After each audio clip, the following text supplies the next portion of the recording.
Hello guys! Dahil enhanced community quarantine ngayon at wala akong magawa, eto ang mga lumang video na nahukay ko sa aking laptop. Bantaye! Bantaye!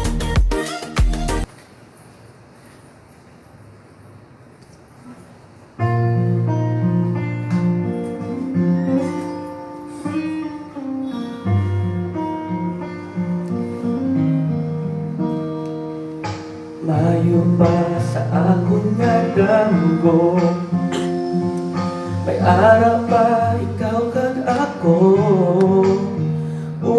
Kung amo lang galit, matulog na lang balik. O kawalan kung break na kamo, ginaugdan pa kamo nga duha, sunog-sunugon ka. Paas if kinakilig, galiga ba't siyang sakin? Hindi ka uyak, wala ikaw kag ako. Gani kong magselos ko, wala ka labot, terminal lang kita ni ha matawa. Hasula ang kahintangan.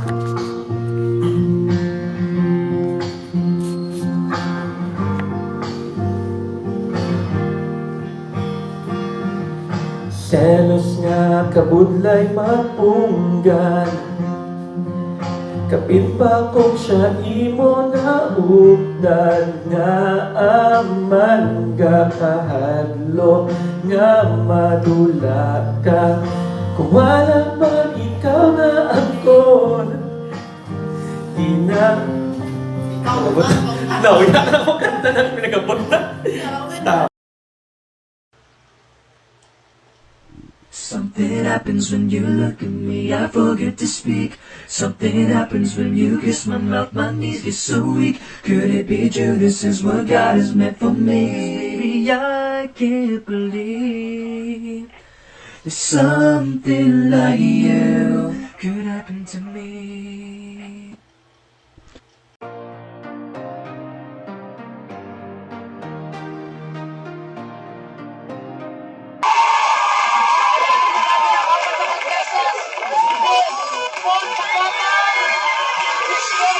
Pesos. Ang mga posibleng sagot: Luneta, Manila Zoo. At ang tanong, saan ipapasyal ng mga tatay ang pamilya nila kapag tight ang budget? Okay, answers up. Ito na.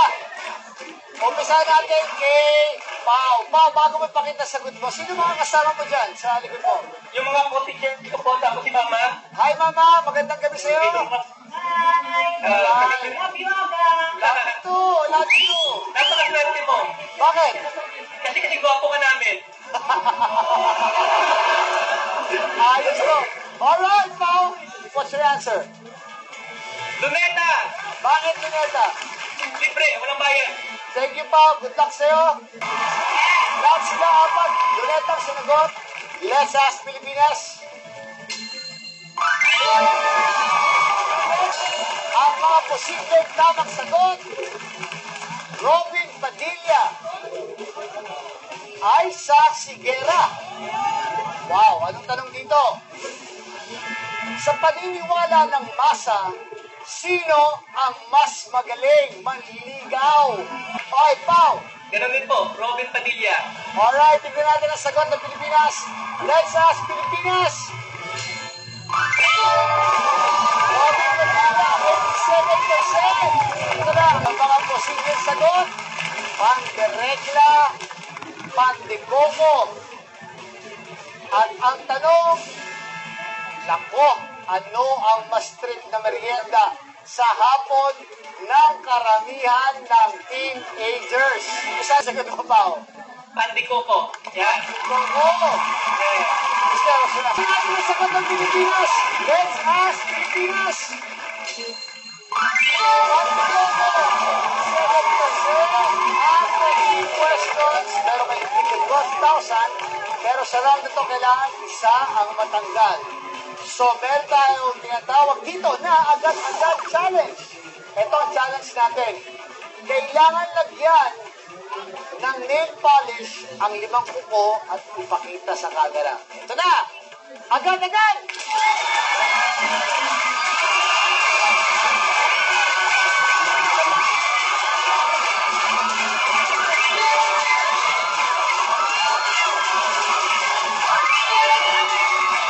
Alright, nakita natin sino ang mga nauna. Pasok sa round 2 ay sina Pao, Christine, Claire, Alan, ang susunod. Alan, thank you very much. 8,000 pesos. Okay, ito na ang mga posibleng tamang sagot sa question number 4. Aray! Agoy! Ouch! At ang tanong, kapag nasaktan ang mga Pinoy, ito ang isinisigaw. Wow! Ano ang sinisigaw ng mga Pinoy? What's your answer? Aray! Aray! Okay, Crystal, what's your answer? Aray! Ito natin ang sagot ng Pilipinas. Let's ask Pilipinas!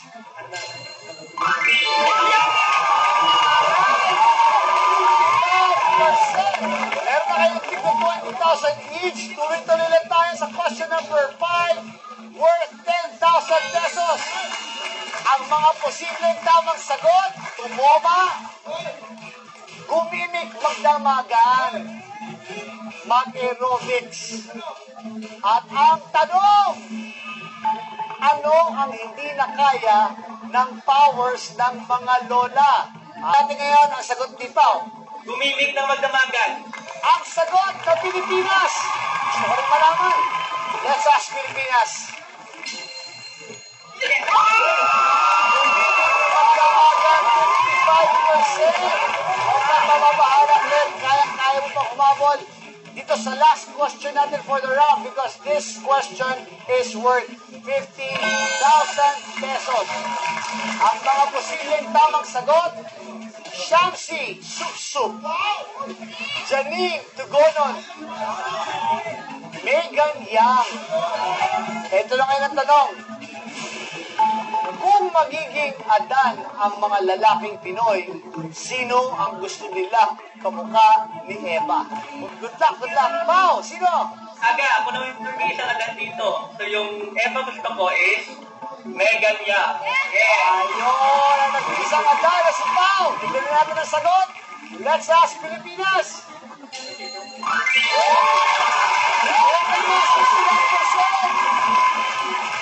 So meron 45,000 si Pao, 45,000 si Cristel. And unfortunately, Claire, kahit tama ang sagot mo, hindi na umabot. Claire, thank you! Let's rejoin in the South Pilipinas. Okay, Pao and Cristel, para sa round na ito, ang mga posibleng tamang sagot. And here's the first question of the round, question number 7, worth 20,000 pesos. Ang mga posibleng tamang sagot, ikaw lang ang mahal ko. Iwalay na kami. Binata ako. Pakakasalan kita. Ito na ang tanong. Ito ang pinakamadalas na gamiting pambobola ng karamihan sa mga chick boy. Dapat sa ng line dyan, it's not you, it's me. Tingnan natin pa kung magaling mang bola to si Pao. Ako po stick one po, ako yung mga kasama ko po yung ganyan. Ito po sabi nila. Ikaw lang ang mahal ko. Yes, Aiden. Pao, ikaw ba nag-girlfriend? Yan po. Yun ang binabati mo kayo na, bebe. Ha? Yeah. Tingnan natin, kung tuloy-tuloy ang suwerte yung dalawa. Ang sagot, let's ask Pilipinas. Pakakasalan kita. 45%. Bakit, Pao? Ba't kayo na, Pao? Nakita ko si Pao nag-react na kanina sa kasama mo. Bakit? Ano ba dapat mo sagot? Yung sagot niya. Ipakasalan kita, yung dapat na sagot na? Opo. Okay, anyway, tuloy-tuloy tayo. Question number 8. Last question number 4. 35,000 pesos. Ang mga posibleng tamang sagot, paningin, pang-amoy, panlasa, pandama. At ang tanong, kung aalisin ang isang sense ng mga Pinoy, mas papayag silang mawala ang alin. Umpisahan natin kay Cristel naman. Cristel, for the win! Pantingin po. Paningin! Kasi sila siya, makakaramdam ka, makakaapoy ka ba, makakapanlasa ka, at may pagdama ka. Alright, thank you very much. Cristel, good luck. Pao, ano sagot mo, Pao? Pang-apoy. Naku! Kasi tayo mga Pilipino madalas tayong sinulungin. So okay lang atin sanay tayo mawala yung pang-amoy natin. Alright! Ang Pang-apoy. papasok sa ating jackpot round. Tignan natin sa pagbabalik ng Let's Ask Pilipinas!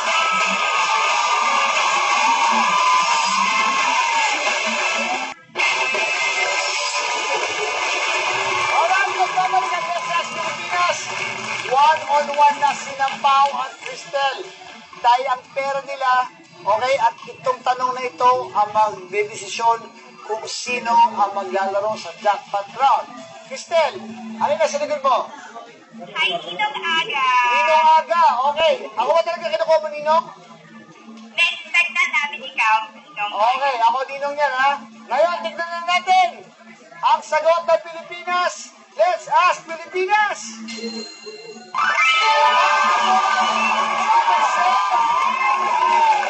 Cristel, walang may gusto mawala ang paningin. Anyway, huli mo ko, ikaw ang iling kumari ko, ha? Ako ang nandino na ina ng anak mo. Maraming salamat sa'yo. Okay po, Bye, Cristel! Ang papaw! Galing naman natin, man. Yan, 80,000 pesos. Kamusta ang feeling mo, Pao? Salamat mga kaya at ang feeling ko kasi pogi kita.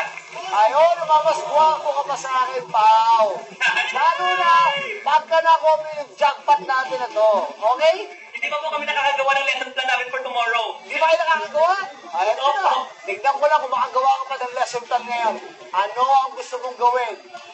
Wager or all-in?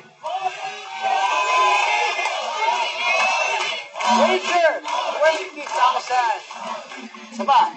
100,000 or 400,000?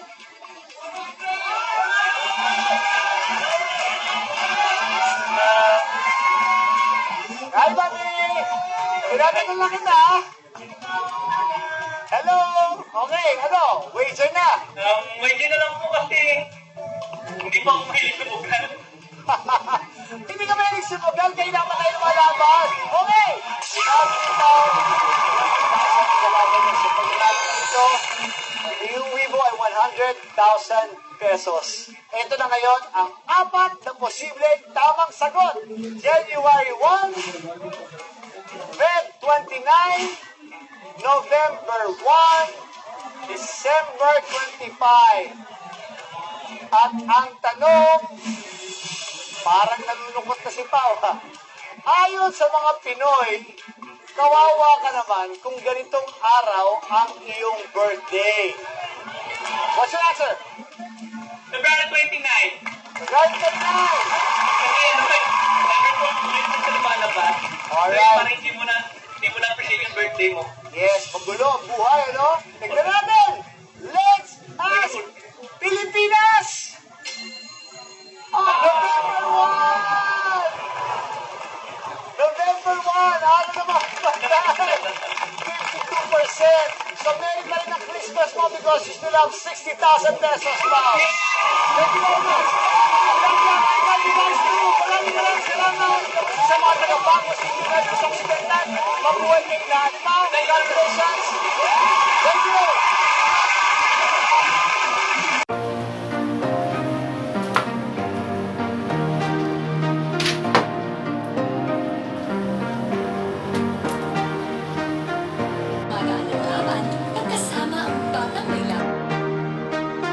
Okay, so shoutout nga pala kay Crisel and Joy Provido. Kay Crisel, salamat sa mga positive comments mo sa mga videos namin.